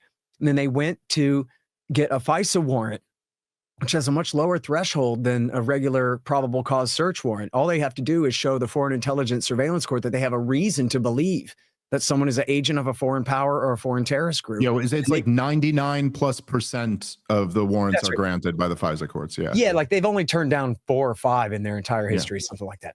So they already had intelligence from the French. This guy and his brother are both recruiters for Al-Qaeda in Chechnya. And the bosses at the FBI headquarters refused to allow them to go and get a FISA warrant because they said, we like the terrorists in Chechnya. They're not Osama bin Ladenite terrorists. They're nationalist freedom fighters, and we're on their side. And so that makes them not terrorists. And so that makes this guy Moussaoui not an agent of a foreign terrorist group then. And so, no, you can't search his stuff. And and this was like in the middle of August, a month before the attack. And then only on the day of the attack, they then went back and said, please, can we search him now? And they said, no, you still can't go get a FISA warrant, until finally the director of Central Intelligence, George Tenet, said, I wonder if this has anything to do with that Minneapolis thing. And then he went and asked, and they said, okay, fine, of course, he can go and get a warrant from the Foreign Intelligence Surveillance Court. And they searched this guy's papers, and the papers that were in his pocket and at his apartment led directly to Ramzi bin al-Shibh, the major 9/11 planner in Europe, and his partner, Mohammed Atta, and his band of pilot hijackers down there in Florida. And so they absolutely could have wrapped up and the plot and prevented September 11th if Bill Clinton and then the newly inherited George W. Bush government were not up to their eyeballs in high treason, supporting, head chopping, suicide bombing bin Ladenite terrorists in Chechnya. And Basiev and Khattab both were absolutely sworn blood oath loyal to Osama bin Laden, had met with him numerous times, had both been to Afghanistan to train. Khattab wasn't even from Chechnya. He was a Saudi. Osama bin Laden's agent there. BBC called him Osama bin Laden's junior partner in Chechnya. That's exactly who these guys were. And because the Americans were playing that double game, that was part of the reason that September 11th was able to succeed. It really is just unbelievable. Yeah. I mean, I know this because you've told me this before, and I've read about it, but it really is, like, as you say, it's just unbelievable. All right, look, we are coming up against the end of the show here, but I want to make sure we switch gears a little bit because I want to ask you about this. So you're the guy who wrote the book on this war and the lead up to it. Obviously, Donald Trump campaigned on ending the war in a day. I just checked, we are past that time limit. Yeah. And it hasn't been ended. Obviously, the path that Donald Trump is taking is a big improvement over the path that Joe Biden took for the last 2 years of his presidency. What's the latest? Do you think there's hope of this thing wrapping up? It doesn't seem like it's going quite as well as people may have hoped when Trump was campaigning on ending it in a day. Yeah. Well, look, I mean, I think Donald Trump is sincere in wanting to end it, which is obviously a major improvement. The problem is that they're already in the middle of a war, and the American/Ukrainian side is in a position of weakness on the ground. The Russians are ascendant in every way on the battlefield, and including they kicked the Ukrainians out of Kursk, which was the small salient that they had created actually inside Russia at the end of last summer. That's all now officially canceled. Tulsi Gabbard, the director of national intelligence, put out the threat assessment in February, in late February, that for one, reiterated Iran ain't making nukes. Everybody double check that, but also reiterated that Russia is, having their way essentially with the Ukrainian army. It's slow and steady progress. I don't know if they're directly comparing casualty rates in there. I don't think that they do. I never believe anybody's casualty claims because everybody always plays down their own and exaggerates the enemies. But even if, which they are on the offensive, so I guess it's within the realm of possibility, even if the Russians are losing more guys than the Ukrainians are, which is doubtful because I think they're much better equipped. But even if that were the case, they still have a lot more men, and they still have a much bigger economy and a much more militarized economy and a much greater ability to field an army in their neighboring country here, as they have done. And I'm sorry, I forget the number, but they've dropped thousands of these glide bombs where they took these old storehouses full of old Soviet dumb bombs and they attached fancy new glide kits on them with GPS or whatever equivalent, their guidance packages on these old dumb bombs left over from the 50s or wherever. And they just have thousands of these things, and they can fire them from standoff ranges. In other words, inside Russia, where the Ukrainians can't defend from them at all. And so, pardon me, I'm too much on that point. What I'm trying to get at is that Donald Trump doesn't really have any threats to make. He can say that he'll put in more weapons, but we already tried that. There's a new New York Times story that shows how they escalated, crossed their own red lines over and over. Most of that was already admitted and already documented in my book. They said, oh, we're not going to do this. And then they did it anyway with the more sophisticated and longer range weapon systems. That hasn't made the difference on the battlefield at all. And then we can threaten more sanctions, but at some point that just becomes completely counterproductive, where we're threatening to put the whole world under blockade or forbid the whole world from trading with us if they trade with Russia at all. But so many countries are adjacent to Russia or nearby, and there's just so many more nations in Asia that all are close to Russia and have some kind of trading relationship with them. That could just end up with us getting shut out. And then at that point, Donald Trump is out of cards to play, really. He's not sending in the 82nd Airborne, that's for sure. And he has an uncooperative government in Kiev that, for whatever reasons exactly, I'm not fully sure what is the calculation there, but they want to keep fighting, even though they're still losing, and they're having to impress men with impressment gangs going around conscripting people straight out of the bars and off of the streets. And they're steadily losing ground here.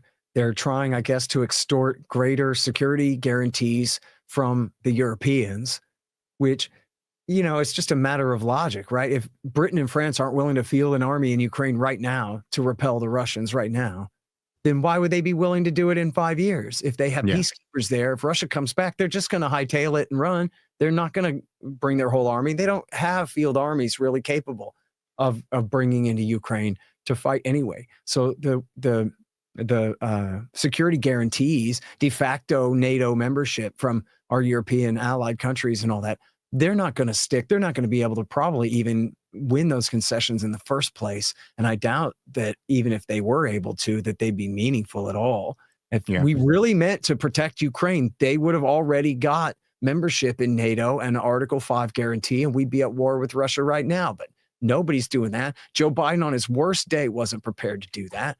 And so what that means then, where does that leave us, Dave? I think it means that the Russians are going to continue fighting until they feel like quitting, which could be until they're done, completely breaking the Ukrainian army and then walking around and taking whatever territory they want. Maybe they want to go all the way to the Dnieper River.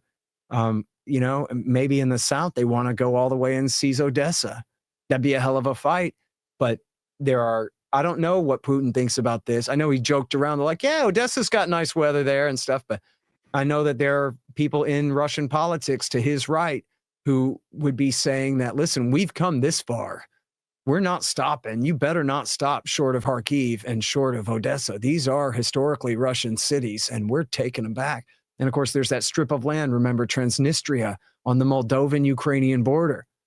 So might as well keep going now. It's occupied by Russian troops under Russian control. Might as well keep going now, all the way from Crimea to Odessa and then all the way to Transnistria. And then that way, you're going to have this rump state of right-wing ethnic Ukrainian nationalists who hate your guts after the peace. Well, at least they'll be completely screwed because you'll take their giant, the pearl of the Black Sea, the shipping port city of Odessa away from them. So it makes some sense from the Russian point of view to do that. On the other hand, of course, Dave, if they do that, then they're making a chump out of President Trump, and they're making his best effort to end the war completely fruitless and make him look, humiliated and embarrassed. And then that would really suck because, geez, from the Russian point of view, they're never going to get a president, not because they own him or have him compromised. They're never going to get a president who is as, willing to get along with Russia, who even wants rapprochement with Russia, and to get along with them, to normalize relations back with them. And they ought, that's the countervailing incentive there, is if they want to fix things with the United States of America, they need to do this as quickly as they can before Trump is so humiliated that he finds ways to double down and then make things worse. So I sure hope that the Russians are willing to compromise. They haven't taken Kharkiv or Odessa yet. And I sure hope that they're willing to stop short in order to preserve what's left of America's relationship with Russia. Because despite all Trump's talk, he's not getting a third term, right? And so what happens after this is going to depend very greatly, not that I would favor that, but what happens next is going to depend very greatly on what Trump and Putin can work out right now. And the good news is Trump's guy Witkoff is talking with the Russians on a pretty consistent basis, but I don't know how much progress they're really making. And I don't know what concessions the Russians might be prepared to give. I mean, after all, they've officially annexed all of Kherson and all of Zaporozhye, but they don't occupy them. They occupy about half of each, I think. They occupy more than 3/4 of Donetsk, but not all of Donetsk. So, I don't know, man. It doesn't look good. And everything, by the way, it's an absolute horror show, and people are just getting blown to bits over there. You'd pray and hope that, Vladimir Putin does just say enough's enough and kind of override the right wingers who might be pushing for more. And it is horrible. And he certainly has a lot of responsibility for this whole thing, as you point out in the book. But it's hard for me to not be left with the point that even Douglas Murray conceded in the debate. So here's something we all could agree with, right? But his point about the Libya model being such a disaster and being like, oh, the guy denuclearizes and then you kill him anyway. Well, now you just ruin this incentive. And it does. And again, if people haven't read the book yet, I highly recommend you do, because it does just give you this perspective on like, this is the problem with the incentive structure you create when for so many years Russia was willing to deal and play ball, and you slap them in the face every single time they extend their hand. You do kind of incentivize this thing like, well, no, what am I going to do? Trump's going to be out in a couple years, and then they're going to slap us in the face again anytime we try to be reasonable. All right, listen, I got to wrap on this. Scott, let people know where they can follow you and find your fantastic work. Cool. Well, all my interviews are at scotthorton.org, 6,000 of them, going back 22 years there to 2003. And I'm the director of the Libertarian Institute at libertarianinstitute.org. And check out my YouTube channel /Scott Horton Show. You can find all my interviews there as well. And then my Substack is scotthortonshow.com. And there is where I am posting, my interviews go up there, but also I'm posting the serialized podcast version of the audiobook of Provoked. So right now you can get, as of this recording, you can get all of H.W. Bush and part 1 of Bill Clinton, but should be later today. I'll be posting the rest of the Bill Clinton chapter. Awesome. Got that finally all edited for you. So everybody go to scotthortonshow.com or patreon.com /Scott Horton Show to subscribe and get the audiobook of Provoked. All right. Absolutely. Always a pleasure talking to you, brother. Thank you for taking the time, and we'll do it again real soon. Thank you to everybody for listening. See you tomorrow night in Chicago.